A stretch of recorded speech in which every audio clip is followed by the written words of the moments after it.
জাতীয় সংসদের সদস্যরা সবসময় শুল্কমুক্ত গাড়ি সুবিধা পান, কিন্তু এবার অর্থনৈতিক সংকটের কারণে সংসদ সদস্যদের শুল্কমুক্ত গাড়ি দেওয়া হবে কিনা এ নিয়ে বিতর্ক হচ্ছে। জনপ্রতিনিধিদের গাড়িতে অন্ততপক্ষে 15 থেকে 40% শুল্কারোপের একটি প্রস্তাব এনবিআর বিবেচনা করছে বলে জানা গেছে।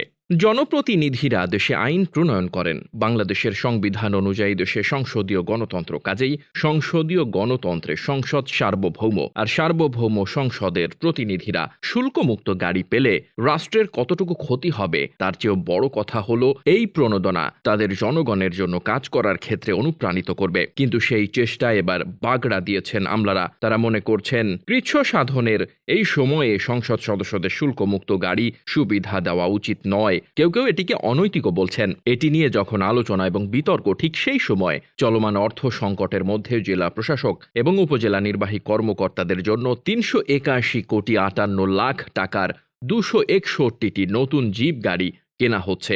অর্থ ও প্রশাসন মন্ত্রণালয় সূত্রে জানা গেছে, সম্প্রতি এসব গাড়ি কেনার বিষয়ে প্রধানমন্ত্রীর কার্যালয়ের চূড়ান্ত অনুমোদন দিয়েছে। তাহলে প্রশ্ন ওঠে যে, আমলাদের জন্য কি দেশে অর্থ সংকট নেই? আমলাদের জন্য কি কৃচ্ছতার নীতি প্রযোজ্য নয়? আমলারা অবশ্য সবকিছুর ঊর্ধ্বে, ধরা ছোঁয়ার বাইরে। তাদের বিচার করা যায় না, কারণ আমলা অপরাধ করলে তার বিভাগীয় তদন্ত হয় বিভাগীয় তদন্তে, তার সর্বোচ্চ শাস্তি হয় পদোন্নতি আটকে দেওয়া অথবা একটি ইনক্রিমেন্ট কমিয়ে দেওয়া। তারপরও তারা সেটির বিরুদ্ধে আপিল করেন, রাষ্ট্রপতির কাছে ক্ষমা প্রার্থনার আবেদন করেন এবং এসব আবেদন গৃহীত হওয়ার পর তাদের দণ্ড মওকুফ করা হয়। আর দুর্নীতি দমন কমিশন ও সরকারের অনুমতি ছাড়া কোনো আমলাকে গ্রেপ্তার করতে পারে না, বিচারের আওতায় আনতে পারে না। আমলারা এখন জবাবদিহিতার ঊর্ধ্বে উঠে গেছেন। সরকার আমলাদের সম্পদের হিসাব দেওয়ার জন্য 1979 সালের আইন কার্যকর করার উদ্যোগ নিয়েছিল, কিন্তু সেই উদ্যোগও সফল হয়নি। যখন সরকার কৃচ্ছতা সাধন বাস্তবায়নের জন্য বিদেশ যাওয়ার ক্ষেত্রে কড়াকড়ি আরোপ করছেন, তখন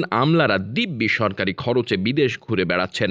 আর যে সময়ে জনপ্রতিনিধিদের জন্য শুল্কমুক্ত গাড়ি সুবিধা রহিত করার সিদ্ধান্ত চূড়ান্ত, প্রায় ঠিক সেই সময় আমলাদের জন্য প্রায় 400 কোটি টাকার জিপ গাড়ি, তাও আবার মাঠ আমলাদের জন্য ক্রয় করা কতটুকু যৌক্তিক সেই প্রশ্ন উঠেছে। এর আগে আমলাদেরকে বিনা সুদে গাড়ির লোন সুবিধা দেওয়া হয়েছিল। সেই গাড়িগুলো আমলারা বেশিরভাগ উবারে ব্যবহার করছেন, ব্যক্তিগত কাজে ব্যবহার করছেন। গাড়ির জন্য মাসে মাসে 50,000 করে টাকাও নিচ্ছেন, অথচ তাতে সরকারি গাড়ি বা সরকারি তেলের সাশ্রয় হচ্ছে না।